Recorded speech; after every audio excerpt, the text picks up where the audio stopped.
This is general advice and my opinions only. CFDs are high risk, past performance isn't reliable. I may be long or short CFDs and stocks mentioned. Content may contain language that offends some viewers. LEVRD operates as corporate authorised representative 001318377 under AFSL 548573. You can find our financial services guide via the LEVRD website link in the show notes.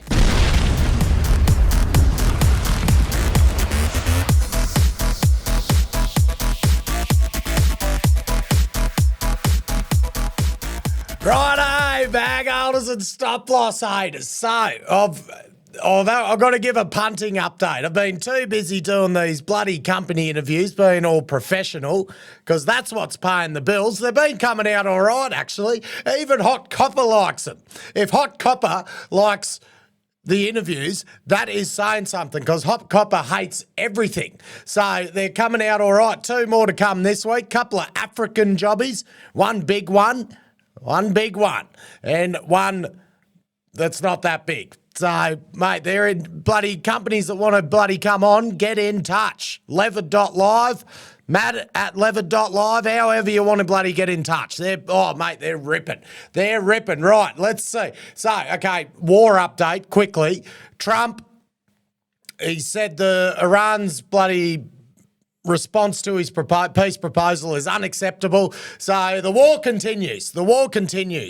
Gold will be back down a bit today. Oil will be back up a bit. Fuck me dead. This just thing won't stop. So these Iran are the most stubborn motherfuckers I've ever seen in my life. Jesus Christ. They just love getting blown up, it appears. Far out.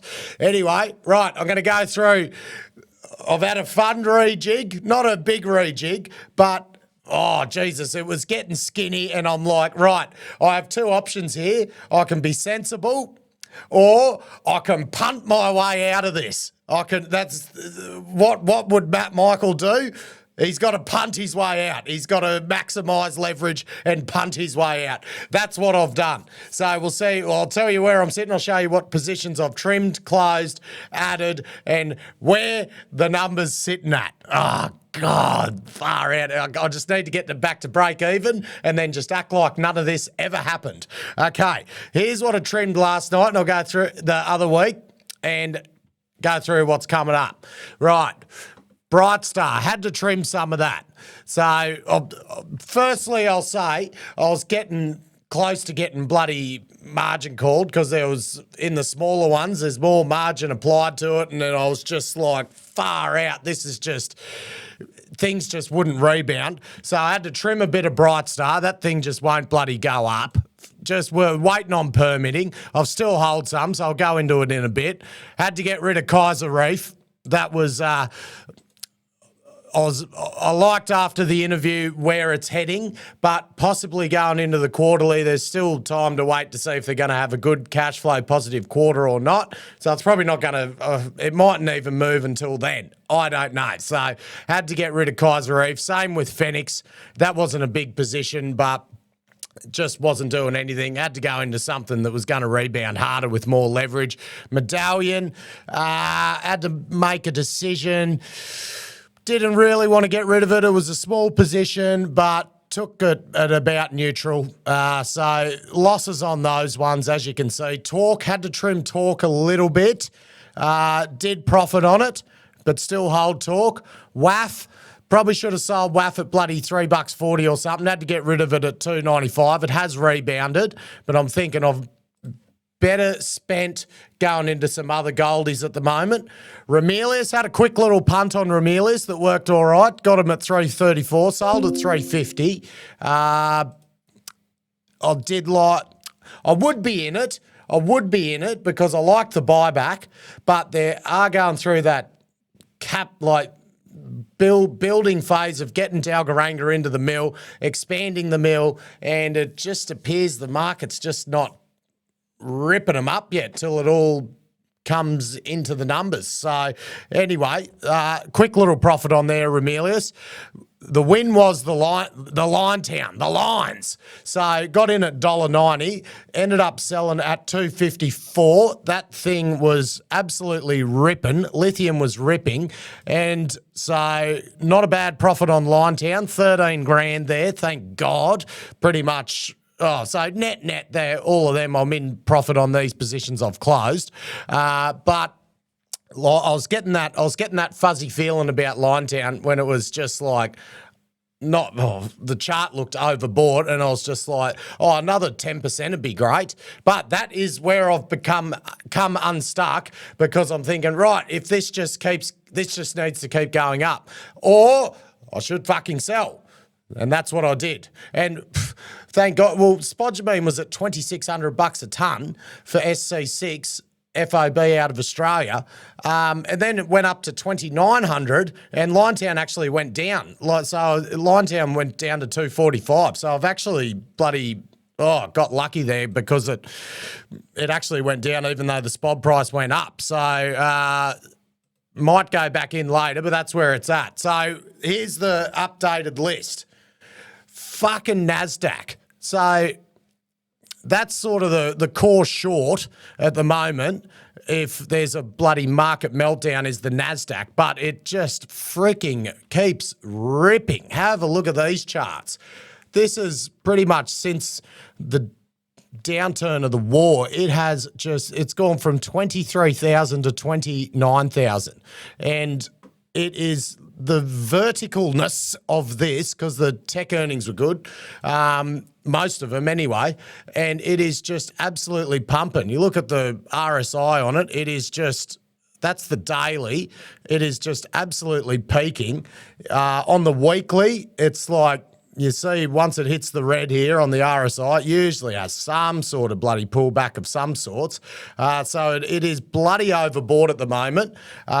Look, it could keep going up and completely fuck me, but it is, yes, it's just like, can this happen forever? I think NVIDIA are reporting this week, but this whole tech thing is just going friggin' bananas. And can all this bloody CapEx being spent just keep going and going and going? Look, it might, and I might look like a complete dickhead, but that is, I'm going to stick strong on that one for the moment. So that is sort of the core short on the portfolio. I loaded up on a big pairs trade. So I'm like, I'm thinking, right, what can I do with a small amount of margin to get a big exposure? And that is punt on the likes of Evolution and Northern Star. So I put a big pairs trade on, long Evolution, short Northern Star. So they were pretty neutral at the start. So I got Evolution at $12.23 and shorted Northern Star at $20.40. So there's 174 in Evolution, 140 in Northern Star. So that pair's going good at the moment, because Evolution's had a bit of a rebound, and Northern Star's obviously gone up a little bit, but Evolution's outperforming it. And look, the simple thinking there is, right, copper closed at near an all-time high last week. Nearly 30% of Evolution's revenue comes from copper. Northern Star don't have any copper exposure. Northern Star are have the pressure on with this KCGM build. They said their quarterly said they were going to now hit above 1.5 million ounces, but whether they hit that or not, there's that risk. Are they going to be pumping 23 million tonne next year or not, with all these delays on the build and everything? Is that KCGM plant going to pump out 23 million tonne? Not sure. This stuff won't come out till the quarterly, but with Evolution now, I think their net cash, they got the copper tailwind as well. They had a good quarterly. They're coming out of the wet season in North Queensland, so you'd think copper production will recover a lot, because it was poor in the March quarter because of the wet season. So we're going into a dry quarter, hopefully. So I'm thinking, right, that pairs trade, I'm going for Evolution to outperform Northern Star. And other one, Genesis. So Genesis was back down, got them at 589. And so they've rebounded a bit. God, that bloody profit loss is friggin' wrong there. God, don't worry about that. But that's actually up. So Genesis, 589, they're up at 622 now, probably a bit of pressure today. After the Volt Regis merger, everyone's thinking, Genesis going to bloody come in and go over the top. I don't know if the market's taken that into account. Cannot see that happening. I reckon that'd be the dumbest play ever. They could build their own mill for $250, $300, which they're planning in Leonora. Why would they do a multi-billion-dollar merger just to get access to the King of the Hill mill, where they can build their own one and avoid having to take bloody Mount Munga deflectors, Sugar Zone, everything like that? So I don't think Genesis are going to bloody get involved. So I don't think there's a risk that, oh, God, if they do, geez, I'll look like a dickhead. But I think that stock has been retraced a lot. It's got a lot of tailwinds once it starts ripping with the bloody Ralph Finlayson aspect to it and the Matty Nixon aspect to it. Don't undervalue Matty Nixon, that's for sure. So long Genesis. Not as big of a swing, so still net long gold. Still got torque. Torque sitting at about 47.5, I think. So New Murchison, still got New Murchison. I was impressed with, I think they're back at bloody, I'll fix the decimal places here. They're back at sort of 4.7, average buying at about 5. So New Murchison, based on, after I did the interview with Parsy last week, looking at with the 150 mil cash and still likely going to be printing cash this quarter, I was confident from what he said that the grade was going to lift back up. They were blending low grade. I was comfortable on their growth based on all the prospective, the new pits and the potential underground. So every quarter they're going to become cheaper on an EV basis if the share price remained where it is right now.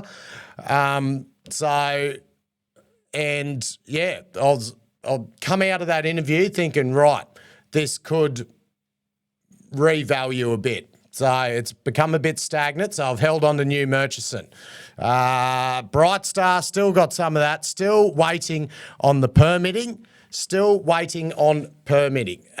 once that comes through and they actually start pouring concrete for this Goldfields hub, that the market realises, okay, this company could be producing 70,000 ounces in 12, 18 months' time once they build this mill. So whether that's not getting taken serious yet or not, not sure. The stock hates going up. So it's not a big position at the moment. Now, the other ones, the stocks, the non-CFD ones, Breakthrough, still waiting for Breakthrough to release some assays for North Queensland copper. Copper's at an all-time high. I'm still bloody strong with Breakthrough. So that's my biggest talk, I reckon, is nearly Breakthrough, because it's still at a 30 mil market cap. They raised a lick of cash. They raised at 17 cents. It's sitting at 18.5. And that's sort of, I reckon, hopefully put a bit of a floor on the share price. It's got some instos in it now. And North Queensland copper could be heating up. It could be heating up. There's plenty of players there. And that is my punt. BTM, Breakthrough Minerals. So I reckon within a week or so, I wouldn't be surprised if there's some assays coming from the drilling that they're doing up there for Barbara.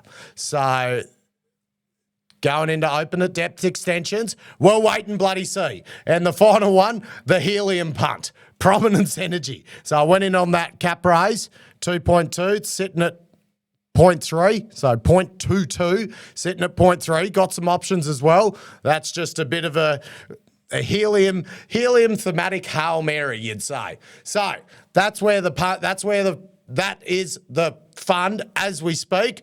The number. Where's the number? Still fucking down. Still down. But it is coming back. It is coming back gradually. But with the extra I put into Breakthrough and the cap raise for Prominence, it's 200 starting number. It's back at 147. 147.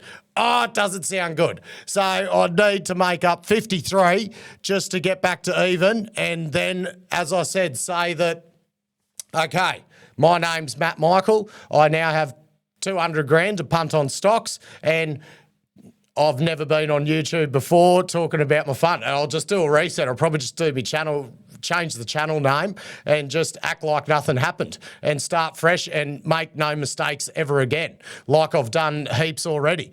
That is the plan. So that's where we're sitting. We'll see where it opens today. The exposure is, so still pretty long gold, very long gold. Hopefully it bloody rebounds. God, this fucking war. This war. Still long gold. Copper, breakthrough only, technically a bit of evolution is the copper exposure. So still long the copper thematic, short the NASDAQ, short Northern Star, and got a bit of a helium punt. So that's where we're sitting. That I can't just stop doing videos because I'm down and just do company interviews.